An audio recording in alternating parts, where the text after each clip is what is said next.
భారతదేశంలోని ప్రాచీన జ్ఞానం నుండి వచ్చిన ఒక అద్భుతమైన కథ మా ముందుకు వస్తోంది.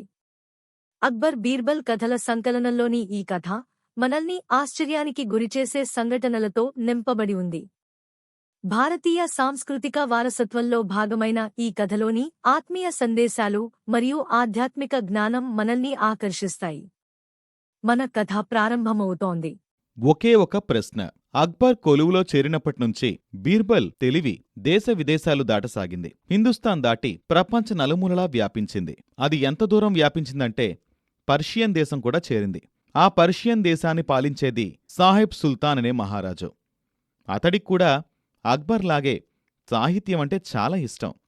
ఆ ఇష్టంతోనే అతడు కూడా తన దర్బార్లో అక్బర్లానే నవరత్నాల్లాంటి కవులను పోషించసాగాడు. అయితే అతడి కవులు నవరత్నాలంతటి గొప్ప పేరు సంపాదించకపోయినా వారిలో బుద్ధిమాన్ అనే కవి మాత్రం బాగా పేరు సంపాదించాడు. ఒక సమయంలో బీర్బల్కి సమానమని ప్రపంచంలో పేరు గడించాడు. దాంతో సాహెబ్ సుల్తాన్కి ఒక ఆశ కలిగింది. ఒకరోజు తన ఆశని పక్కనే ఉన్న బుద్ధిమాన్తో పంచుకున్నాడు. బుద్ధిమాన్, మాది ఒక ఆలోచన. బుద్ధిమాన్తో అన్నాడు సాహెబ్ సుల్తాన్. చెప్పండి మహారాజా అన్నాడు బుద్ధిమాన్. నువ్వు బీర్బల్ గురించి వినే ఉంటావు. నీతో సరిసమానంగా పేరు కలవాడు. హిందుస్థాన్లో అక్బర్ దర్బార్లో ఉంటాడు. బుద్ధిలో మీరిద్దరూ సమానమని అందరూ అంటారు. కాని ఎవరు ఎక్కువ అన్నది మాకు తెలుసుకోవాలనుంది అన్నాడు. మీ ఆశ అర్థమైంది గాని అది ఎలా తెలుసుకోవాలనుకుంటున్నారో అర్థం కాలేదు మహారాజా. ఏమీ లేదు బుద్ధిమాన్, మేము నిన్ను హిందుస్థానికి పంపించాలని అనుకుంటున్నాం. అక్కడ నువ్వు నీ బుద్ధిబలంతో ఏదో రకంగా బీర్బల్ని ముప్పు తిప్పలు పెట్టి 3 చెరువుల నీళ్లు తాగించాలి. ఆ రకంగా బీర్బల్ కన్నా నువ్వే తెలివైనవాడివని నిరూపించుకోవాలి. అప్పుడు నీకూ పేరొస్తుంది. మాక్కూడా హిందుస్థాన్ మీద దాడి చేయకుండానే అక్బర్ మీద గెలిచినట్టూ ఉంటుంది. ఏమంటావ్ అన్నాడు. తమరి ఆజ్ఞ ఎలా అంటే అలానే మహారాజా, అలానే చేద్దాం అన్నాడు బుద్ధిమాన్. వెంటనే హిందుస్థాన్కి సమాచారపత్రం పంపించాడు సాహెబ్ సుల్తాన్. ఆ సమాచారంలో ఫలానా సమయంలో తన దర్బార్లోని కవులలో బుద్ధిమాన్ హిందుస్థాన్ని దర్శిస్తాడని, అక్కడ బీర్బల్తో పోటీ పడతాడని రాశాడు. సమాచారపత్రం చదివి నవ్వుకున్నాడు అక్బర్. పక్కనే ఉన్న బీర్బల్తో, చూసావా బీర్బల్, ఆ సాహెబ్ సుల్తాన్కి ఎంత ఆశో.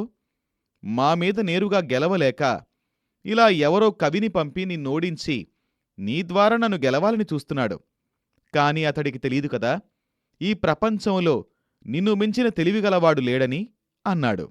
దానికి బీర్బల్, లేదు మహారాజా, మనం ఎవరినీ తక్కువ అంచనా వేయకూడదు. నేనా బుద్ధిమాన్ గురించి విన్నాను. అతడు మంచి కవి, తెలివైనవాడు. ఇదంత సులభంగా నెగ్గగలిగే విషయం కాదు. కాని ప్రయత్నిస్తే విజయం రానిదంటూ ఏదీ లేదు. చూద్దాం ఏమవుతుందో అన్నాడు బీర్బల్. బీర్బల్ అన్నదానికి మాట్లాడలేదు అక్బర్. బుద్ధిమాన్ వచ్చే ఆ రోజు రానే వచ్చింది. చెప్పినట్లుగానే బుద్ధిమాన్ని అక్బర్ దర్బారుకి పంపించాడు సాహెబ్ సుల్తాన్. వస్తూనే అక్బర్కి అభివాదం చేశాడు బుద్ధిమాన్. హిందుస్థాన్ మహారాజు అక్బర్ గారికి జయము జయము అన్నాడు. హిందుస్థాన్ మీకు స్వాగతం పలుకుతోంది బుద్ధిమాన్.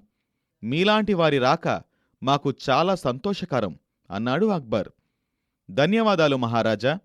మీకోసం మా సాహెబ్ సుల్తాన్ గారు పంపించిన కానుకలు స్వీకరించవలసినదిగా కోరుతున్నాను. తెచ్చిన కానుకలు చూపిస్తూ అన్నాడు బుద్ధిమాన్. తప్పకుండా, మనస్ఫూర్తిగా స్వీకరిస్తూ అన్నాడు అక్బర్. ఇంకొంత కుశల ప్రశ్నల తరువాత అసలు విషయంలోకి వచ్చారిద్దరు. అయితే మీరు మా బీర్బల్ని ఓడించాలని వచ్చారు, అంతేనా అన్నాడు అక్బర్. అయ్యో, ఎంత మాట! బీర్బల్ ఎంత తెలివిగలవాడో మాకు తెలుసు. అతణ్ణి ఇంతవరకు ఎవరూ ఓడించలేదని కూడా మాకు తెలుసు. అయితే మాక్కూడా గెలవటం తప్ప మరొకటి తెలీదు. కాబట్టి బహుశా ఈ రోజుతో బీర్బల్ విజయ పరంపర ముగుస్తుందేమో. బీర్బల్ వంక చూస్తూ అన్నాడు బుద్ధిమాన్. నవ్వాడు బీర్బల్. అయితే చెప్పండి బుద్ధిమాన్ గారు, ఎలాంటి పోటీ పెట్టుకుందాం అన్నాడు. మాకు ఎలాంటిదైనా పర్లేదు. అయితే మీ గురించి చాలా విని ఉన్నాం. మీరెటువంటి ప్రశ్నలకైనా సమాధానాలిస్తారంటగా. అందుకే ప్రశ్నల పోటీ పెట్టుకుందాం. ఏమంటారు అన్నాడు బుద్ధిమాన్. తప్పకుండా. అయితే మీరు ప్రశ్న వేస్తారా లేక నేను వేయనా అడిగాడు బీర్బల్. నేనే ప్రశ్నని వేద్దామనుకుంటున్నాను. అయితే మీకో ఎంపికిద్దామనుకుంటున్నాను. మీకు 100 తేలిక ప్రశ్నలు కావాలా ఒకే ఒక కఠినమైన ప్రశ్న కావాలా ఏది వేయమంటారు అడిగాడు బుద్ధిమాన్. 100 తేలిక ప్రశ్నలెందుకు ఒకే ఒక కఠినమైన ప్రశ్ననే వేయండి టక్కున అన్నాడు బీర్బల్. అయితే సరే, కోడి ముందా లేక గుడ్డు ముందా అడిగాడు బుద్ధిమాన్. గుడ్డు ముందు వెంటనే చెప్పాడు బీర్బల్. బీర్బల్ ఆలోచించకుండా వెంటనే బదులు చెప్పటంతో ఆశ్చర్యపోయాడు బుద్ధిమాన్. కాని ఎలా అడిగాడు. ఎలాగో నేను చెప్పగలను. అయితే మీరు ఒకే ప్రశ్ననడుగుతానని మళ్ళీ రెండో ప్రశ్న అడుగుతారేంటి? ఇలా మాట తప్పటం మీలాంటి వారికి తగునా అన్నాడు బీర్బల్. దాంతో ఇప్పటిదాకా బీర్బల్ తెలివిని విన్నాడేగాని ఇప్పుడు స్వయంగా తెలిసింది బుద్ధిమాన్కి. ఓటమి అంగీకరించాడు. నేనోడిపోయాను జహాపనా అక్బర్తో అన్నాడు. వెంటనే బీర్బల్ని సత్కరించాడు అక్బర్.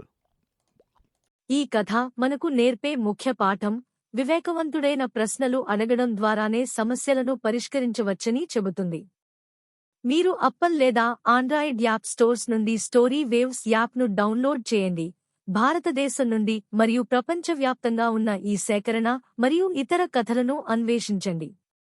స్టోరీ వేవ్స్ సభ్యత్వం నెలకు $1 కంటే తక్కువ.